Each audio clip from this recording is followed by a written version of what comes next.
Hi friends, side joints అనేవి పర్ఫెక్ట్గా ఎలా వేసుకోవాలో చూద్దాము. ఫస్ట్ వచ్చేసి మనకి ఫ్రంట్ పార్ట్ది బ్యాక్ పార్ట్ది రెండు మార్కింగ్ అయితే చేసుకుంటాం కదా, రెండు సమానంగా పెట్టేసుకుని ఒకసారిగా ఒక స్టిచ్ అనేది వేసుకోవాలి. ఫుల్ వేయకూడదు. ఒక స్టిచ్ అనేది ఇలా వేసుకుని ఆపుకున్నాక ఎప్పుడైనా సరే మన హామ్ రూల్ సైజు బ్యాక్ సైడ్ నుంచి మాత్రమే తీసుకుంటాం కదా, అలా మన సైజు బ్లౌజ్ నుంచి బ్యాక్ సైడ్ నుంచి ఇట్లా కొలుచుకుంటూ ఉండాలి. ఇలా కొలుచుకున్న తర్వాత చూడండి ఎక్కడికి వచ్చిందో మార్కింగ్, అక్కడ మార్కింగ్ అనేది వేసుకొని స్ట్రైట్గా మార్కింగ్ అనే దగ్గరికి రావాలి. కింద అక్కడికి వచ్చేసరికి మనకి జాయింట్స్ దగ్గర రెండు సమానంగా ఉన్నాయా లేవా చూసుకొని ఒక స్టిచ్ చేసుకోవాలి. లాస్ట్ వచ్చి హ్యాండ్ టైట్ ఎంత ఉందనేది ఒక మార్కింగ్ చేసుకొని స్ట్రైట్గా ఆ మార్కింగ్ మీదకి స్టిచ్ అనేది వెళ్ళిపోవాలి. ఇలా చేసుకోవడం వల్ల సైడ్ జాయింట్స్ అనేవి మనకి నీట్గా పర్ఫెక్ట్గా వస్తాయండి. పక్కనే కుట్టు మందం కుట్టు ఒక 2-3 కుట్లు అనేది ఇట్లా నీట్గా వేసేసుకోవాలి.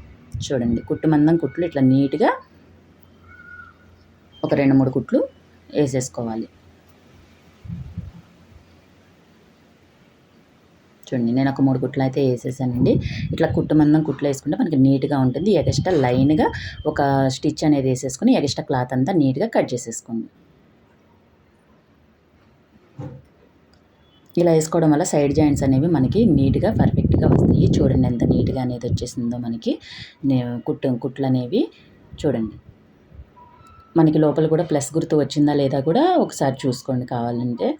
ఇలా వేసుకోవడం వల్ల కంపల్సరీ ప్లస్ గుర్తు అనేది కూడా మనకి సైడ్ జాయింట్స్ దగ్గర వచ్చేస్తుంది. చూడండి నా వీడియో కనుక నచ్చితే తప్పకుండా లైక్ చేయండి ఫ్రెండ్స్. అలాగే మన ఛానల్ని సబ్స్క్రైబ్ చేయండి. Thank you for watching.